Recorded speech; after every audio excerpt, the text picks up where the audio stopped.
What's up, everyone? Welcome to Simulation. I'm your host, Alan Sakyan.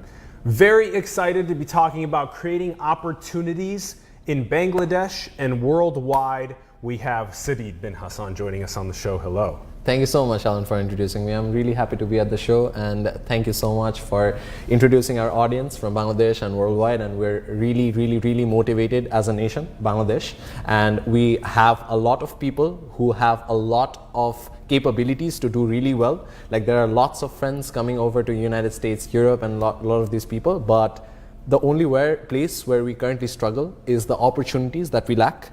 And right now we're trying to improve on the opportunities that we have. And thank you so much for having such a good user base like Bangladeshis Beyond Borders and like your show. Thank you so much. I'm very pleased to be here.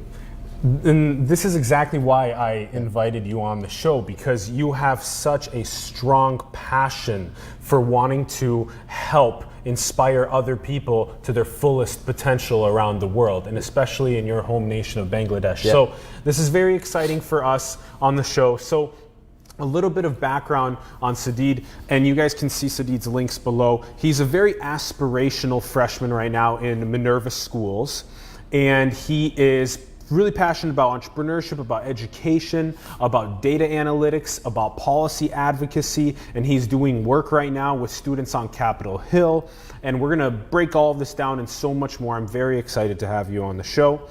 All right, so we love starting off things with a big history perspective on civilization. Here we are, we find ourselves as stewards of Earth as humans. So what's your current take on this big history picture of human civilization? I think one of the biggest human factors about human civilization is currently about global climate change and like global warming, and how people are going towards a more green society in comparison. So like from Minerva Schools, where I'm studying, where it's an interdisciplinary platform where students from 60 different countries come in one residence hall and live in 7 different countries together. So what we're taught is that currently the struggles that we have is not just limited to what our capabilities are, but it's also about how our ancestors have affected the world before we came here. Yes. So one of the biggest challenges is how we can tackle those problems which are coming here, like global climate change, how the inequalities of different places, like my country where we come from, Bangladesh, like, or even in the Southeast Asia, or like in the broader scale, how we can see these inequalities of where some people are very rich, very privileged, and some people are not as privileged in this scenario. So how we can reduce these inequalities and create a more sustainable movement towards the sustainable development goals, and create a better playing ground for all these people. Yes, that's very huge. I like your big history perspective. It's very driven towards wanting to have a baseline that is increased very quickly around the world for everyone to have the basic needs they need, plus the ability to pursue whatever they desire as their most creative potential. I like that a lot. Yeah. Okay, so. And for those that are watching from Simulation, we're live also to Sadid's audience that's watching from Bangladesh too. So this is very cool to be able to be doing both at the same time. Okay, so let's begin unpacking this journey for you. Yeah. Okay, so you teach us about what this is even like to be born in a place like Bangladesh. Bangladesh is just east of India, yeah, and it is coastal. Yeah. As well in the Indian Ocean. It's highly coastal, yeah. Yes, so please, teach us about kind of what the culture is like, what socioeconomics are like, what your upbringing was like, and how you find yourself now up to here. All right, so Bangladesh is a very progressive country right now. So it was created through liberation in 1971. So we're just reaching our fullest potential, or our first generation which got to see independence.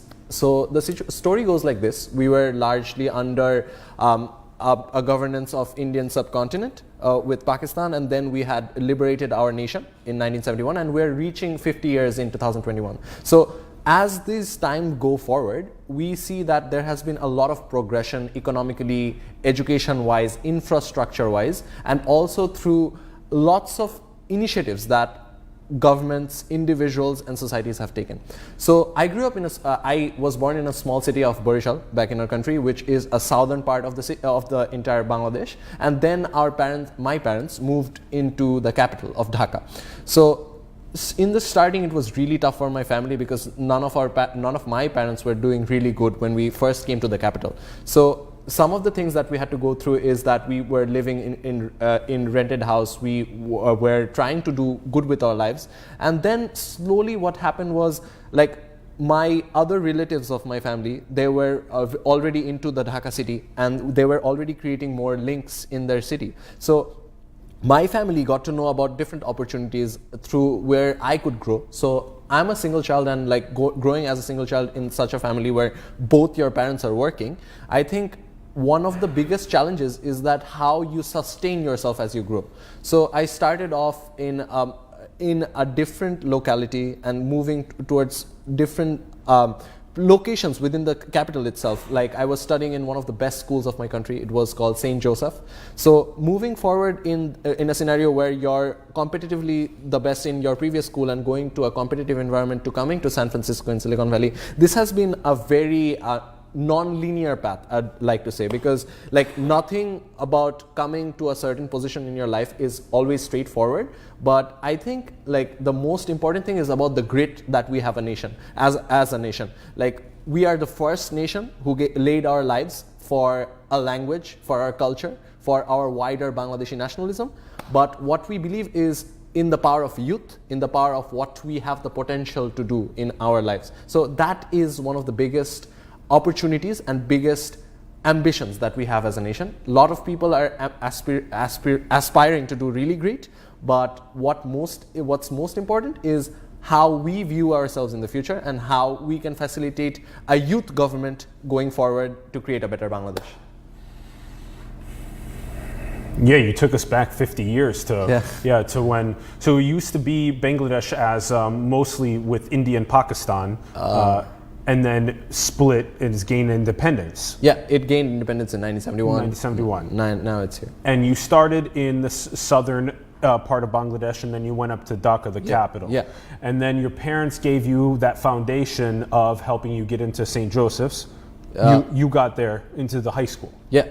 I definitely got into the high school. So like my parents were still working. I was still in a capacity where I had to figure things out for myself because both parents working. I had my grandmother back home, but but St. Joseph gave me a very good foundation because being a very competitive school to get into, it had a set of peers which helped me to actually bring out my fullest potential because everyone was very competitive. In our country, one thing is that like everything depends on your university admission exam.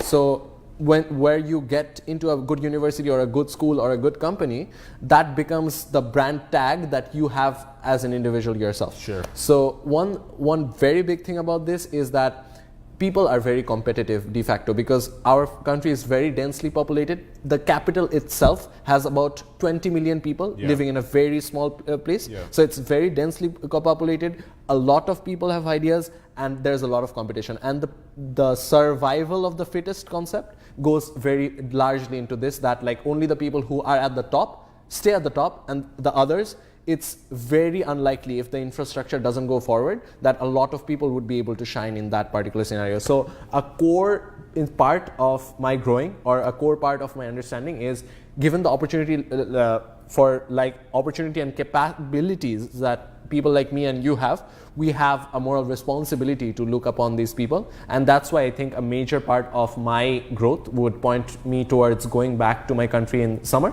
and working for the people.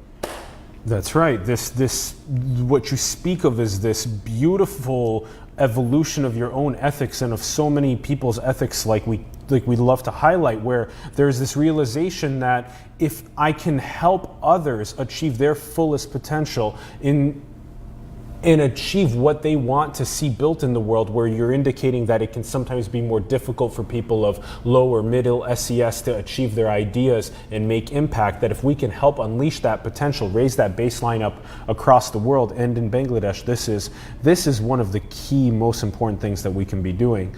Okay, now take us to you with your insatiable desire for education and entrepreneurship, how this started. You like to debate a lot. You were you started your math club. You were getting through some of these very sometimes people think they're difficult to get through these struggles with applying to schools and getting through the process of visas. But you say that if you're passionate, that you can get through it. So yeah, teach us about this. So one very important thing is that I believe a lot of people in the world have talent, but not a lot of people, including myself, do not initially have that capability of understanding what the power of perseverance is. So one thing is that you can go into like high school, like middle school, and see that you're doing great in a lot of things. You're doing debating, you're playing different sports. For me, it was soccer, or playing or even competing in different competitions. And you're seeing that you're doing really good and you're able to understand what your capabilities are. But after a certain point, you're seeing that like what you can do is limited by what you think you can do for yourself. But I believe that passion for particular things can push you very much forward. So my story is pretty much the same like every teenager in Bangladesh, like before like 2013, where I was in class 9. So then I met this amazing person, my mentor, like his name is Bodrujjaman Muhammad.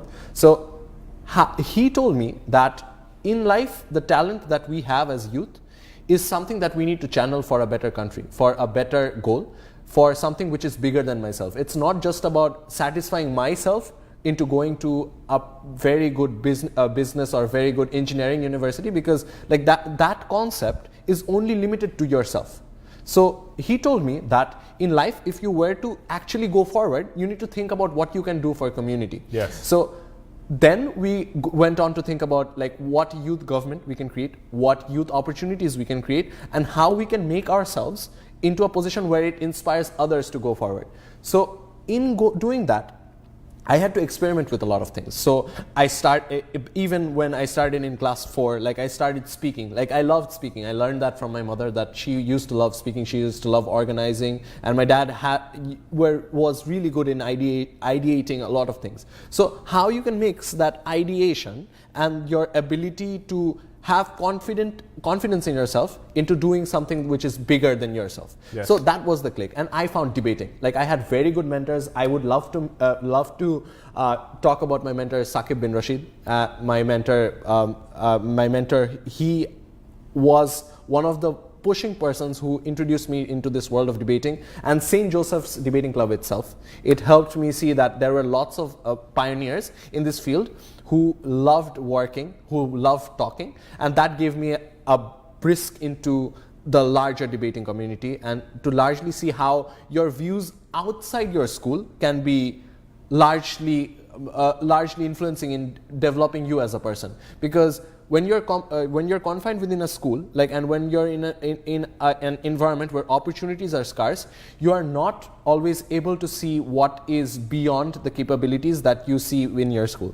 So debating was that start for me, and I had to go through a lot of struggles, not being able to make it to certain competitions. Like one essential competition in my growth was probably the Asian World Schools debating competition, which happened in 2013, which I wasn't able to go to because of financial issues, or because of financial incapabilities, or because of incapabilities as a person, as a debater. So when you are just starting off doing so good, like that initial hit of a beginner's luck, one thing that pulls you down is the fact that you do not have the persistence to keep on doing that to improve yourself.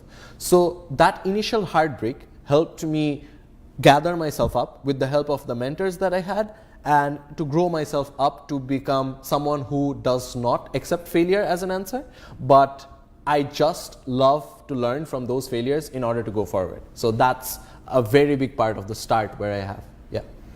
I love how you highlight perseverance as something that's super important for you, that you had these stimuli of mentors, the debate, falling in love with debate. This is so important, that pairing together students with opportunities, providing more opportunities for students to be able to see themselves, as you had with your mom and dad, being able to see how you wanted to build something that impacted something greater than you, that if every single one of us could find that within ourselves to impact something greater than ourselves, to leave the world better than when we entered it, that can create a very powerful cycle.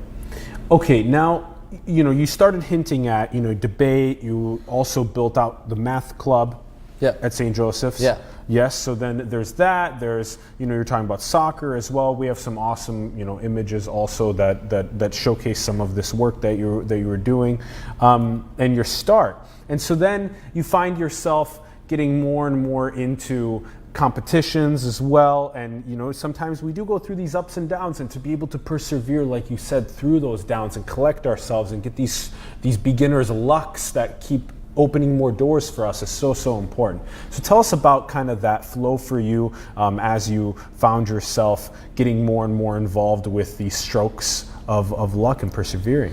All right, so first off, like my biggest stake was I used to love playing and seeing football since I was a kid. Like I started playing in my locality, like in Stars, back in 2008.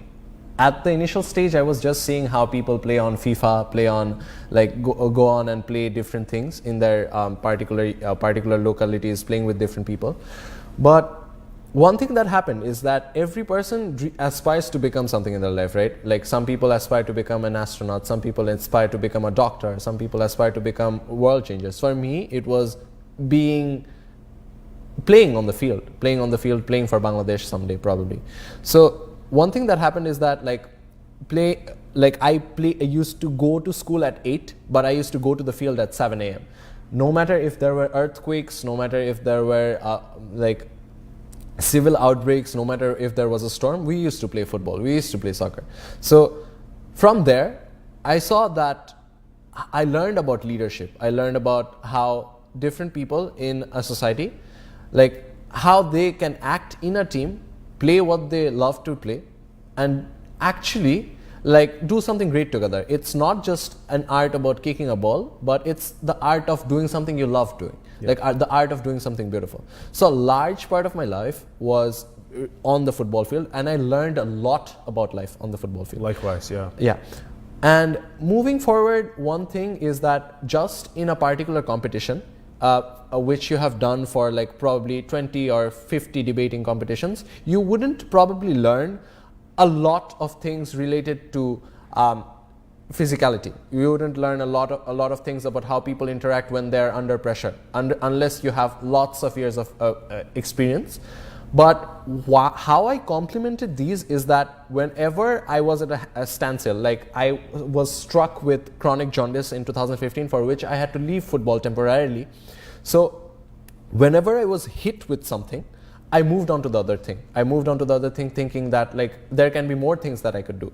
I started off with playing football, but then I saw that like at one point I have to stop. Then I switched to debating, like which helped me go on to where my coach Srijan, who was also my classmate, and he helped me build myself into a better debater and go into the national camp twice in a single year in 2016. So that particular year was very big in my upgrowth, because whenever I saw that like switching between football, debating and mathematics, the three things that I really love to do. So when I got stuck in debating, I did not be stuck in sadness about why I couldn't make that happen. I would just switch into doing something that could spend my time, because I'm like that person who loves motion. Like I really love not standing still somewhere, but I really love moving into different locations so that I can try different things. No matter what the outcome, I'd want to give it a try, because I believe that in life, the only word that you shouldn't have in your life is the word regret, because we always regret about what we do not accomplish in life. We always regret about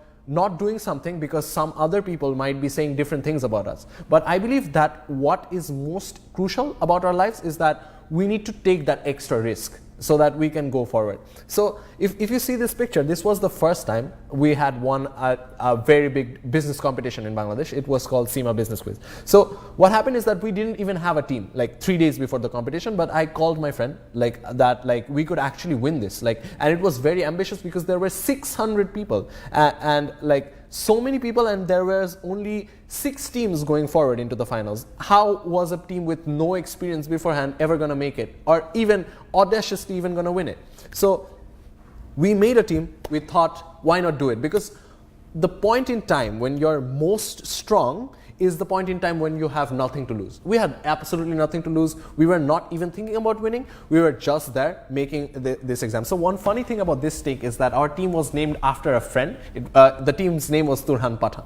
So he was a friend of mine, and we just went there to like basically post some things, just let it happen. Like we were just there on a regular Friday. A Friday is a holiday in Bangladesh.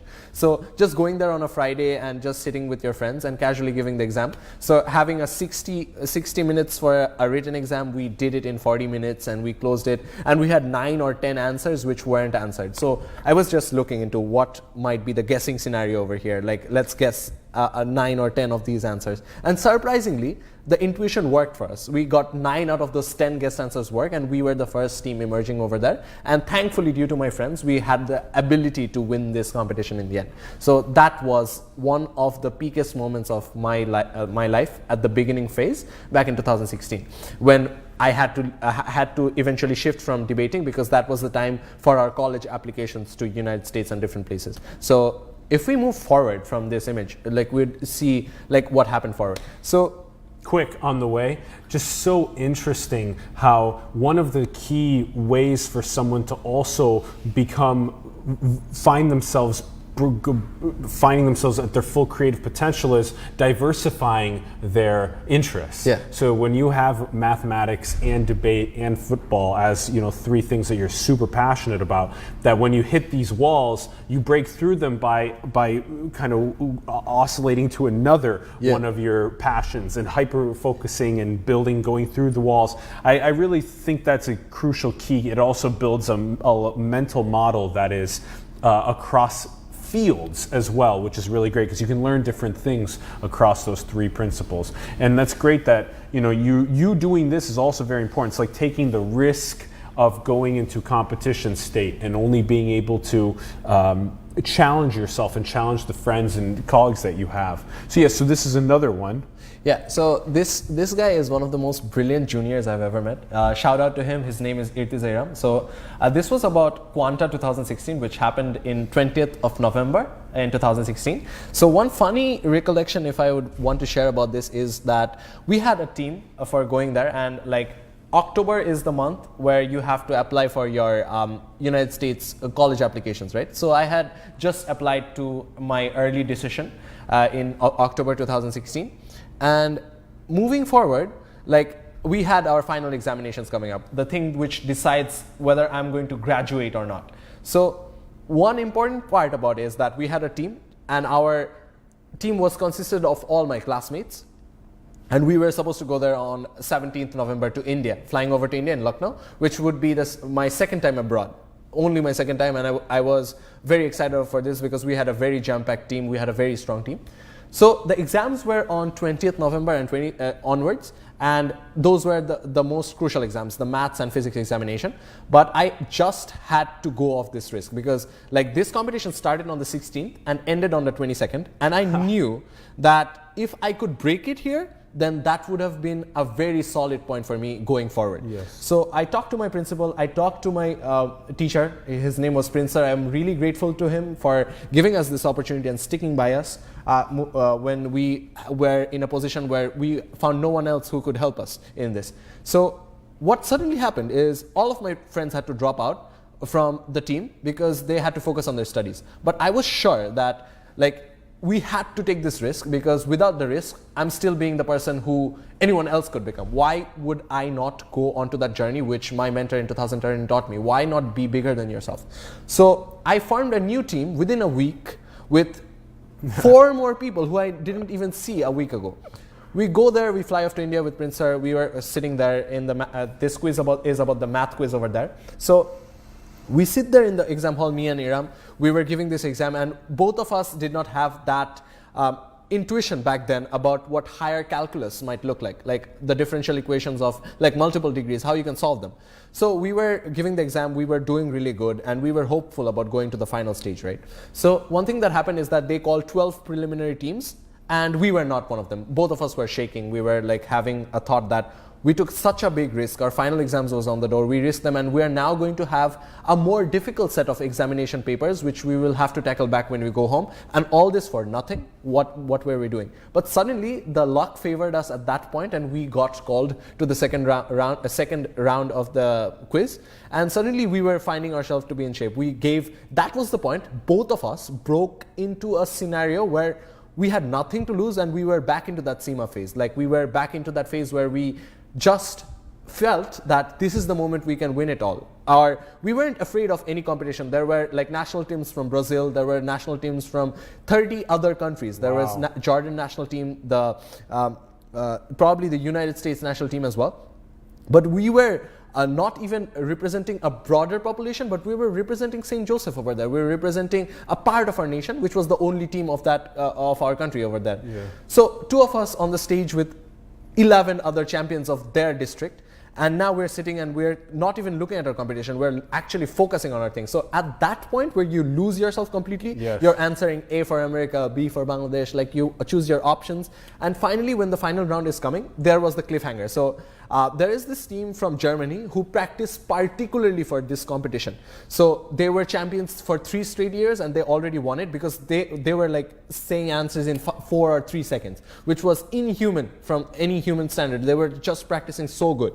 So we were at a standstill, 3 teams were at a tie, and at that point I felt that now we have to take a risk, because no one remembers who comes third, no one remembers who comes fourth, but we have to be that team which takes a risk in going forward. So I said to Iram, we were thinking that the option C might be an answer. So eventually at a point we were thinking, like, can it be C? Iram says that, yeah, it might be C, like it might be that answer. So I hit the buzzer, I say it might be C for Canada, and eventually we win. And that was the breaking point that I had in going forward to my education and to all the experiences that I've had. I had already established Joseph and Math Club, I had already established all those things back in my country, but I was needing this break so much that you have to do something internationally, or even recognize that you are at an international level, right? Yes. Because feeling that you're very good at your country and feeling good internationally or globally gives you this sense that, like, you are a global citizen and you have the capability to compete as a global individual. So winning Quanta 2016 was a very big push in both mine and Iram's life, because I came off to Minerva Schools, which was the best decision of my life. Yes. And Iram went on to win multiple International Physics Olympiad medals that he has. He has already solved the first perfect solution in the IPHO of 2018, and he has been doing so good. I have been doing somewhat okay, probably by standards that I had. Like, no, I didn't even imagine that I would be off to such a place talking to you over here right now, like 5 years down the line. This is a tremendous opportunity for me, I think. Yeah. I love it. Sadid, this is such an interesting story to me. It's fascinating because the more that we see these similarities in aspirational youth, the more that we can help other youth that are coming through take these risks. You had your exams. You knew that everyone's studying for their exams, but you could go and compete at a really high level international competition that would then teach you so much more than just what people were preparing for the exam to do. And it's recognizing these moments, these risks that we can take in our youthful years that push us to not only being the best in our local community, but then being the best in our country, then being competing at the international level. You surround yourself with people that are equally and even smarter than you are, and that's really pushing yourself to the next level over and over again. I like that so much, and that's a reoccurring theme that I think is so important to highlight. All right, so now you find yourself in kind of a more like, Minerva Schools is one of the best decisions that you made in your life, and it's an incredible place for young people to be able to see different places in the world, surround themselves with different cultures, different powerful leaders and academic courses. This is a very contemplative photo of you. So teach us about this and teach us about these next couple steps for you. All right. So one important part of my life is that I had applied to a lot of schools, and I eventually got got to some great ones with great scholarships. Like I got into Clark, I got into Bard College, like economics, Levi Economics Scholarship, which was very prestigious. Like so many things in 2017, it felt really great. I was living the dream, right? Like moving forward, you go and see that all your dreams are coming true. But one eventual thing was that there were lots of things going on. I was absolutely burned out. There were like, from the place I come from, like our surroundings, like even the closest of your friends happen to find a way to tell you that like it might not be in the best interests of you in going, or like not inspirational as well.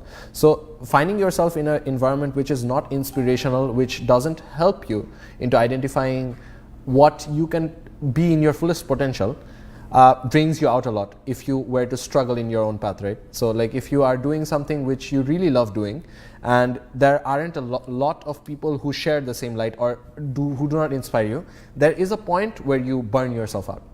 So at that point I realized in 2017 that this is a point where, due to a lot of factors, that I need to take a break.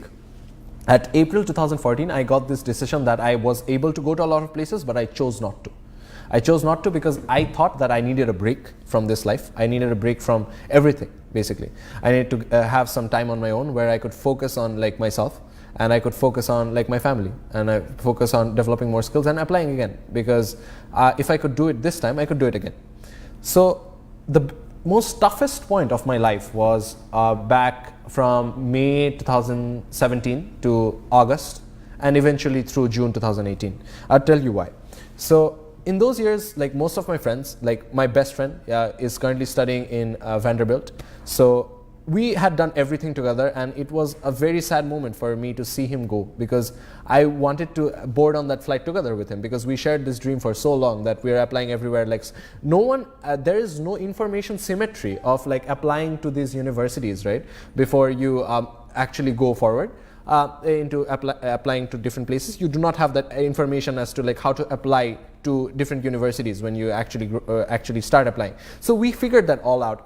I'm giving a huge shout out to Bangladeshis Beyond Borders for giving us that platform to actually see what are the opportunities that we have. There are a lot of colleges that you can actually apply to, but you do not have the financial capability or the financial aid that can help coming you abroad, right? So I would love to shout out to Reshad Bhai, I'd love to shout out to Saraf Apu, I'd love to shout out to Intekha Bhai, and all those people who helped push this idea, and Fahim Bhai especially, pushing this idea as to like how you can actually go forward into understanding that no matter where you're coming from, you can always make a positive push in your life.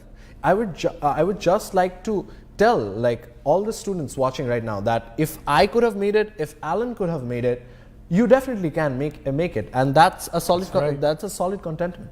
So moving forward, like you've been listing all of these things that you have to do in order for these strokes of luck to continue happening, for these doors to keep opening, the perseverance that has to happen, the ability to reconcile your sadnesses and miseries when things don't go your right way, and you have to keep going and not turn around and go back with your tail between your legs. You get taking the risks. That's seeing you and hearing you talk about it is making me so excited, thinking about how many more people like this around the world we can see just blossom like a flower as we help make sure that the right opportunities are presented to them. Yeah, this is very exciting to me.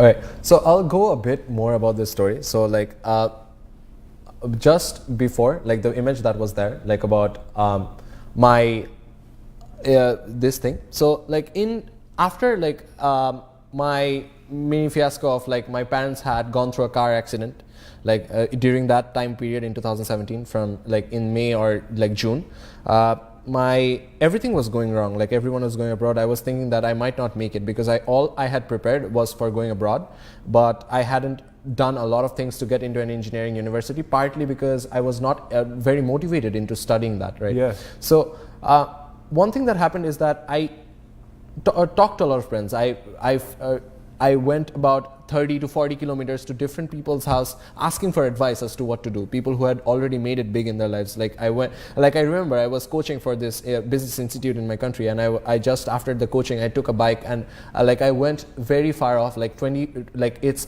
absolutely the farthest corner of our city, of our capital, Uttara. I went over there just to talk to like Intekab Bhai, to talk about how like I could make an impact about all this. So he, Fahim Bhai, all of these people told me that no matter what, there is hope. There is hope. They had, like, these are the few people, you know, like in life you wouldn't always find the most important people. Like you wouldn't find Elon Musk coming to you and telling you that like these are the things that you need to do. You need to figure that out for yourself. But finding the right people in your life, that is the most important thing. The people who would tell you, who would stick by you and tell you that this is possible. I think that was the crucial point in my life, where in August I called Fahim Bhai, like my brother, and he told me, especially along with Nafiz Bhai, who was another big factor in me growing up. He was the person who told me that before my Minerva exam, in Minerva, before even joining Minerva, you have to give an exam before coming to Minerva, because they test you if you're able to assess, they first assess you as if you're really good in the instant moment. They just take a part of your life and they assess if you're doing good in that particular point in time, and that's how they assess the very selective students that they take in the university. So before the exam, I was having this conversation with my brother Nafis, and he told me that like this is just another exam, just another day at the exam. So this amount of consolidation, like as to this is just another day at the office, that helped me push, and that told me that I could actually make it. I gave my exam on August and I got in September. But the largest point was, now what? Now comes the factor about the visa examination. So why was this a problem? So a lot of students come into Bangladesh, get into different places, but a significant portion of them get rejected of the United States visa. This is probably because their inability to convince that they can actually do good here, they can sustain themselves here, and they can actually do betterment to the world. But I think this pushed me farther into, even after securing such a good future, or even after securing a place where you can grow up on yourself right now in San Francisco, like in Silicon Valley, which is one of the biggest incubating areas of the world, I still went on to give those business examinations. I still went on to take that risk. I even got into them. But after getting into them, I took this decision as to not studying there. Why? Because I believed that I would eventually be able to come to Minerva. I would be eventually able to secure my dreams. But there was a huge risk factor, because if my visa got rejected, I would be 2 years behind, or even 1.5 years behind my friends who were already there, and 2 years behind my best friends who already came to US in 2017.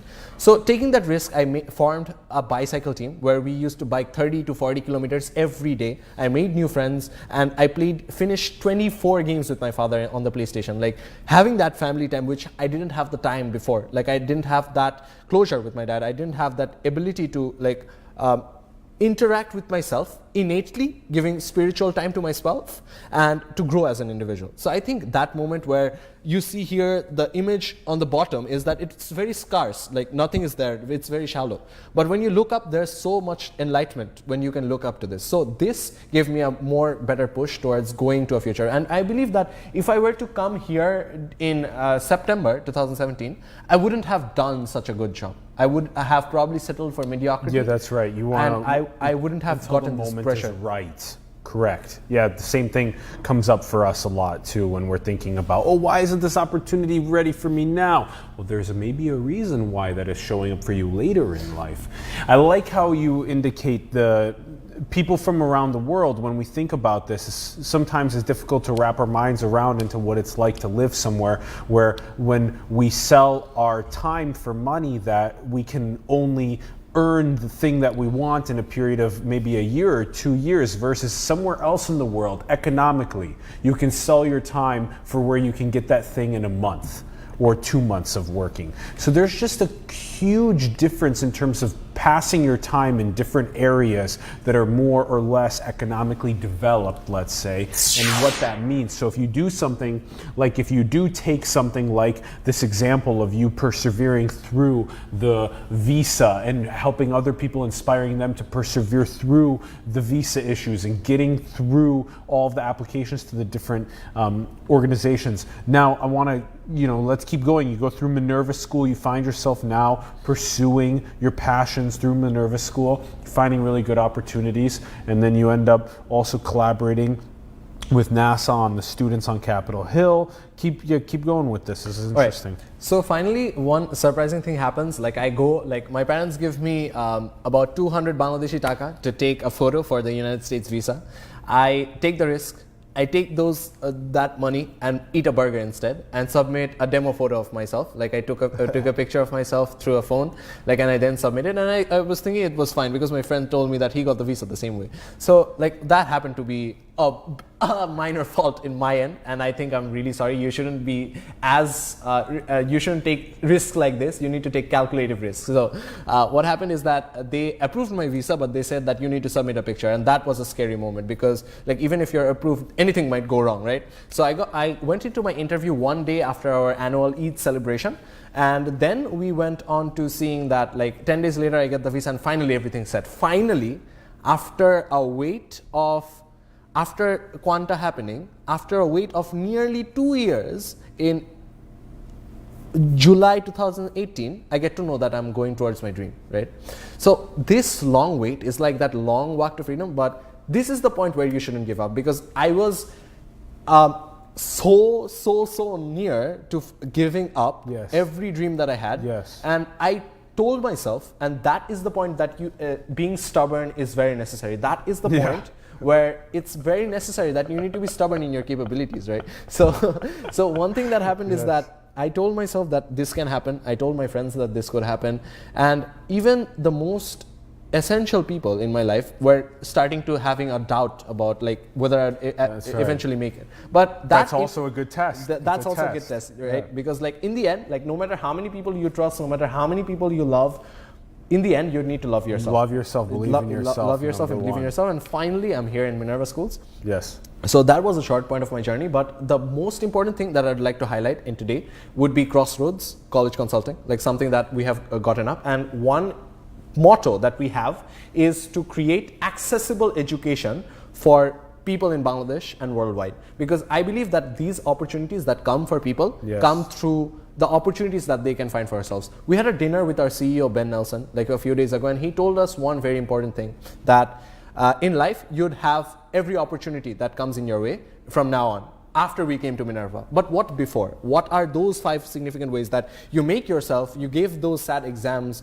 you give those IELTS exams, you prove yourself academically, you prove yourself economically, and you prove yourself socially to secure this dream. So it's not just a give and take process, like as to like you do something and it happens directly, because there are so many variables going on, so many confounding variables going on, and you need to choose a lot of things that you need to do in order to come here. So after coming to Minerva, it has been a tough time. Like I'd be very honest with you, education, like no matter how interesting a freshman year looks, it's not at all easy, right? Yeah. So I believe that in order for you to sustain yourself in a competitive environment, you need to have a very strong sense of meditation. You need to have a very strong sense of what you want to do. Yes. So coming here, the first 10 days were fine, the academics were fine, but eventually at a point it hit me. Like I was not being able to cope up because I was already coming from a gap year. The academics were really cruising because it's designed to be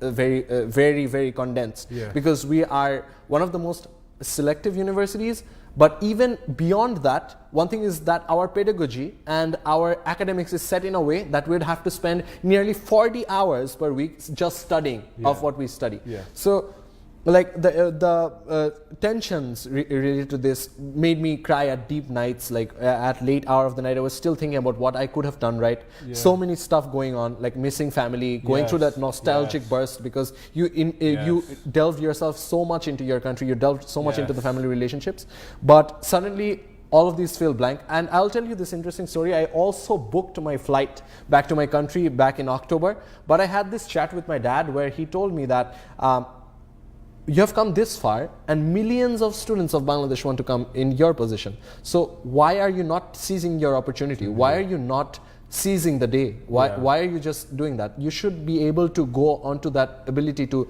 actually go forward with your life. You should not stick there. This is not the base. You have the capability to do more. And then NASA Space Apps Hackathon happens. So if we were to move into that. Yeah. That's such a good moment from Dad. You're trying to go back and Dad's like, get there. You got this opportunity. That's great. We need those influences. Yeah, the next one, Ronnie, that we got up. Yeah, that one. So this NASA hackathon happens. Let's teach us about this. Yeah. So Minerva, before even coming to Minerva, we had a very strong network between the seniors because our first class is graduating in 2019. So what happened is that our seniors had a very good space club. So very good space club where people were doing lots of things. And I definitely shout out to Antonio Falstart, who was the pioneer over here, and my friend Asir, who eventually helped me a lot in the process into understanding how to come to Minerva because he was the first one to come here. And eventually I got to understand would this be a fit? And then I saw the traveling factor, and I really grew my love for traveling in the gap year. And that's why I took this big step in coming to Minerva.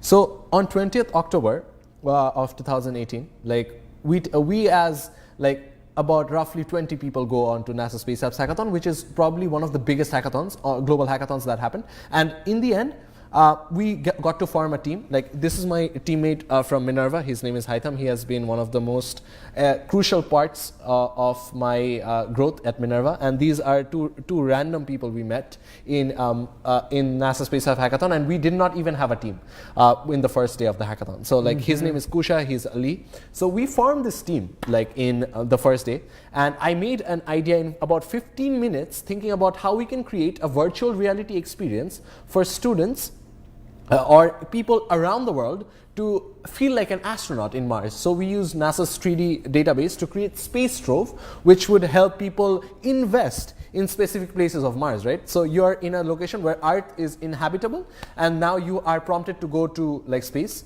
And you're going to have to go to different locations of Mars where you would find clues about which places are good. Per se, Gale Crater is a very good location for finding water where you can create your civilization, right? So you're going to invest 50 Trove tokens over there, and you're going to sustain your livelihood, and you are going to be able to trade among players. So creating a trading scenario with a virtual reality scavenger hunt mode was our idea, which eventually won the Californian RAM, and we were privileged to be the global nominee and global champion coming from Minerva, from California, and broader Mountain View and San Francisco. So that was a breaking point where the first break coming into San Francisco was NASA Space Apps, which eventually led me to taking further risks. And if we go to the next slide, we're going to see what capabilities that it embodied. So this is Students on Capitol Hill. So Students on Capitol Hill is a member organization of Alliance of Space Development. So Alliance of Space Development deals with policy advocacy regarding what we can do better for space, what we can do better for policy advocacy in the Senate and the House of Representatives in Washington, D.C. of the United States. What you discovered with your virtual reality experience can awaken people to some very interesting thoughts about the space economy. And you can then go and push that to senators. Yeah, very exciting. So one thing that happened is that I had seen my friends going here, but I was thinking about how we can take this step further. So I applied. I talked to Ian Burrell from Virginia Tech about what they do over here, and I had the audacity that no other non-American had been, in the best of my knowledge, been selected to be a team leader before any time before, because Students on Capitol Hill happened for 3 or 4 times before, and people were going on to talk to senators who were elected by different states. It was very different because back in our country, we do not have that capability to interact with our leaders, right? We do not have that capability to talk to people who are already in the parliament of our country, because you have to go through so many steps. You have to talk to his assistant, you have to talk to the secondary assistant, you have to talk to the tertiary assistant, and even after that, you're not going to be able to get to the top leader. But this experience about directly going to a senator and being able to tell them about your demands, about this is what we want for space. We want a better safe space because asteroids hit Russia in 2013 in Chelyabinsk,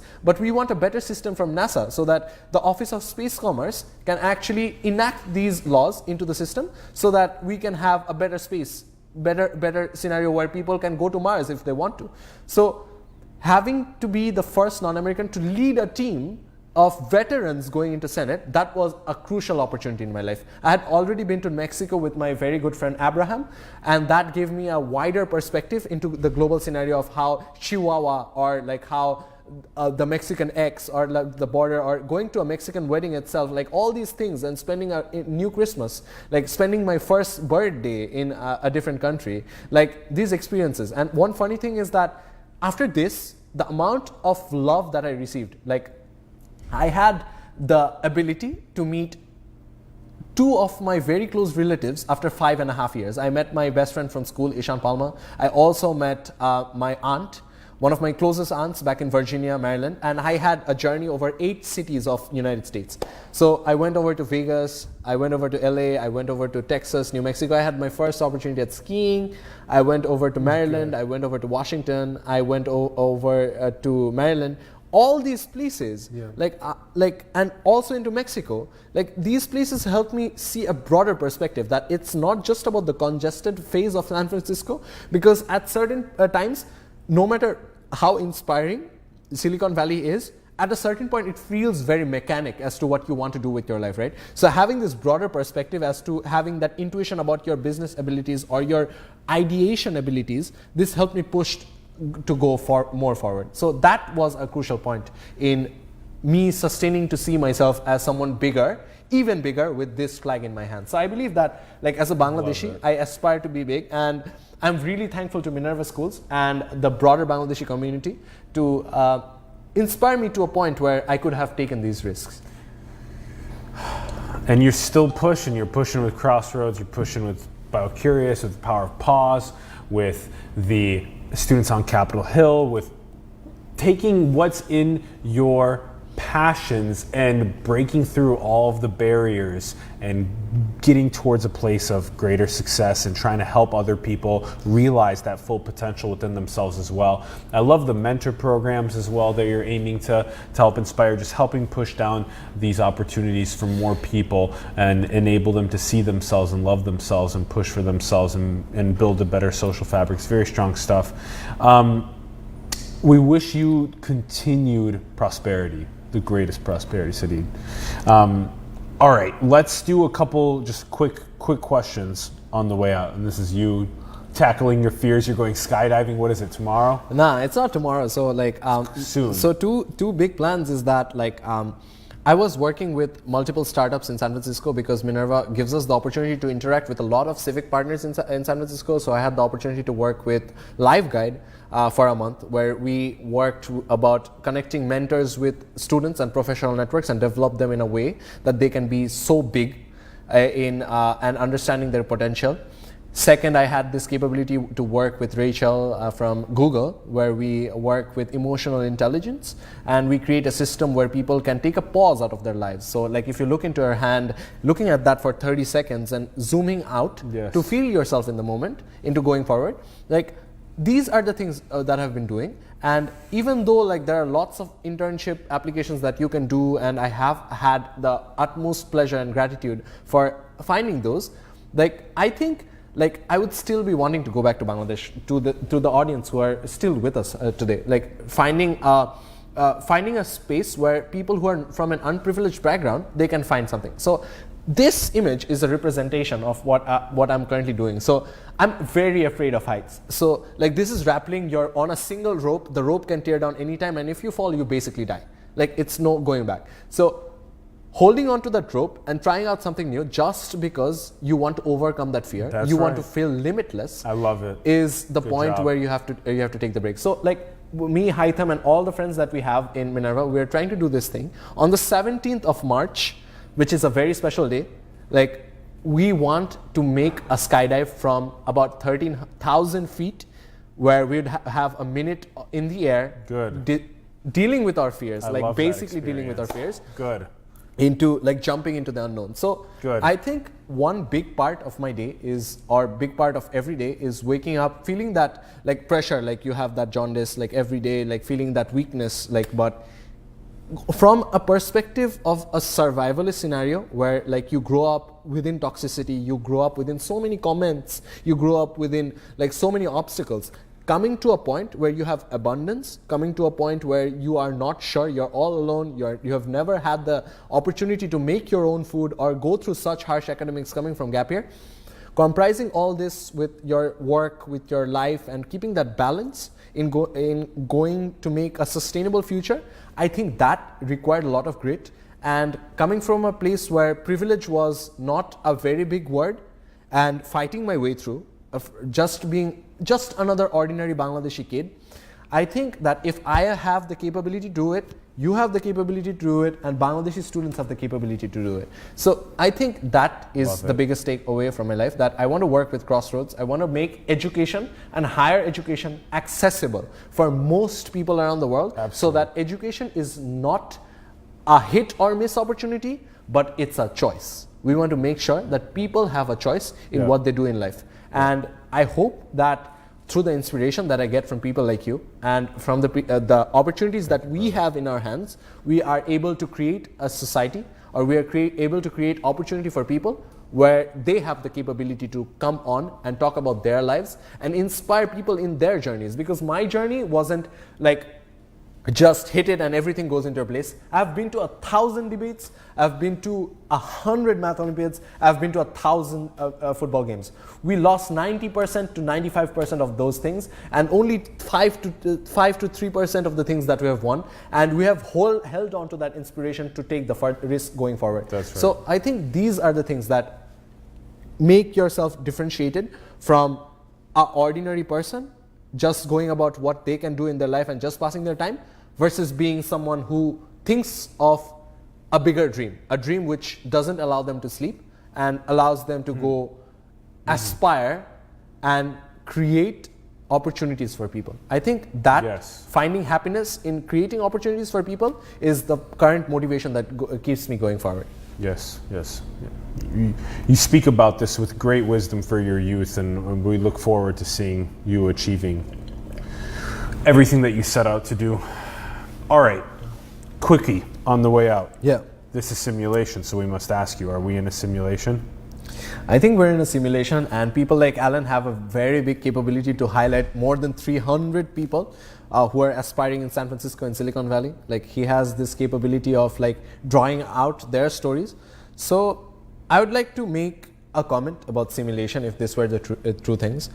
So my dream currently is that with Crossroads, with the combined help from my friends in Bangladeshis Beyond Borders or like in Bangladesh, we would like to create a system where millions of youth from Bangladesh have the capability to make a choice in their education, and playing a factor in that, and in order to create a more smooth governance, in order to create a more smooth process of their life, even by an inch, I think, if that is something that I can accomplish for myself, I would consider myself to be someone who has done something for the people, and I would take that inspiration and go forward, and I would always strive to be an inch better, a degree better than what I am today. So I'd always try to keep improving. So my icon was Cristiano Ronaldo for a lot of days, because in 2012, he had one Ballon d'Or, and he had only one thing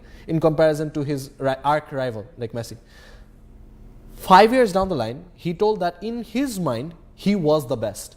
And that stubbornness to believe in himself when the entire world mocked him, helped him win 4 more Ballon d'Ors to go on to 5-5 to level out the Arc-Nemini. It's not about the competition. The root of this is, no matter, even if the world is against you, no matter if like billions of people are against you, if billions of people say that you don't deserve it, like you have gone through it and you were in a privileged scenario, I think you have a lot more in your story. I believe that you have so many struggles that isn't described through your smiles. Like Alan is smiling, I'm smiling.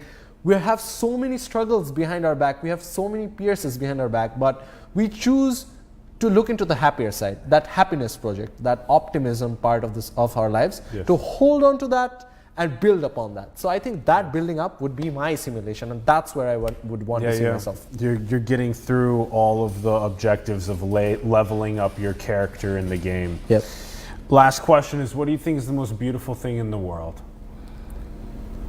I think the most beautiful thing in the world is unity, like unity in people, and peace, I believe, because like happiness is temporary and peace is permanent, I believe, because peace helps people sustain their lifestyle where they have a blank space. Like peace is like that whiteboard that you can always wipe out. Like no matter what the black dark marks are on the piece of that whiteboard, you can always wipe that off and start from a clean slate, right? Because if you have peace, if you have unity within that peace, you're going to be able to do anything that you want to. Just that you'd have to be spiritual to a degree, you'd have to have that meditation capability, and you'd have to have that pause and taking a step back and looking into your life as to see like what capabilities that you have and what opportunities that you're going to have if you're just taking a pause and looking into yourself. It's not about looking into what people are doing. It's not about the comparisons. It's about looking at yourself and looking at the best version of yourself. So looking at these two selves and seeing how you can reach that person, or you can create a better society, that's going to push you to a level which is very far ahead in comparison to a person who you'd only care about yourself. So I think that portion, that thing is my takeaway for life. Like that inspiration to do something bigger than yourself, my inspiration to see that like peace can be the core of a lot of things in life. Yes. And with that peace and unity, we will have a much more prosperous world. So, Sadid, yes. Here's my audience in Bangladesh, and I'd like to ask you one question. Is that if you were to tell about, like from seeing me, I'm just a representation of like the broader capabilities that my country has. I would just wish you to tell something to the audience who are like currently in Bangladesh. Like, what do you want to tell them about this show, about me, or like about yourself, or opportunities, or just about dreams that they might have? Just if you would want to say a line or two.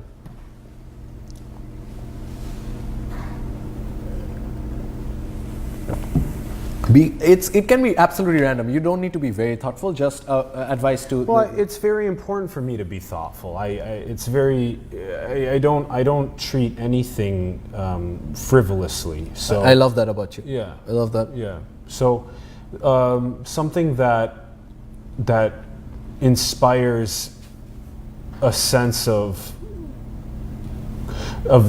divine collective unity and potential on our planet is to really get the big history, divine perspective of why we're here, everyone. And when we think about all things ever evolving just on this rock, on this earth, it can help us better realize that we are all one, we are all together, and we have to figure out how to best prosper collectively. And there's people around the world that care about really figuring that out, and a lot of this conversation has been about that, and that's why I really wanted to sit down with you on the show. So the one thing is, remember that sense of unity, that sense of togetherness that we have, and let's do our best to make an opportunities available for everyone to be their full creative potential on this world,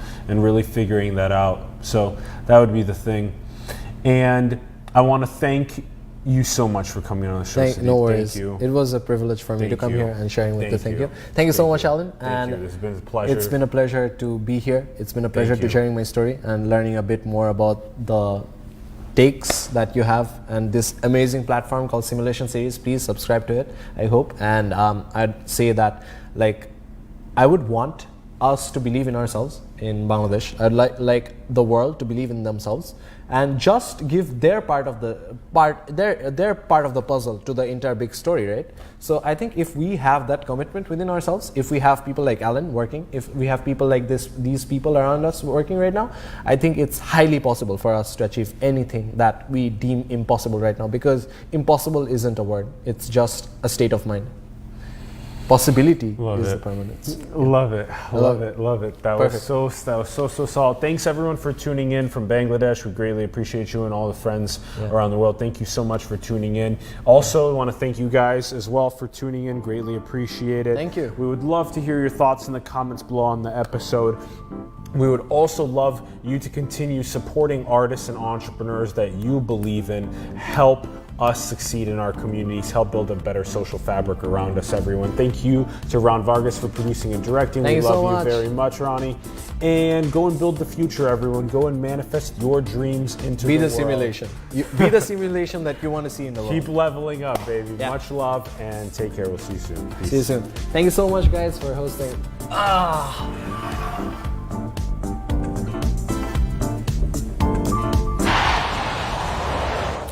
Perfect take, I think.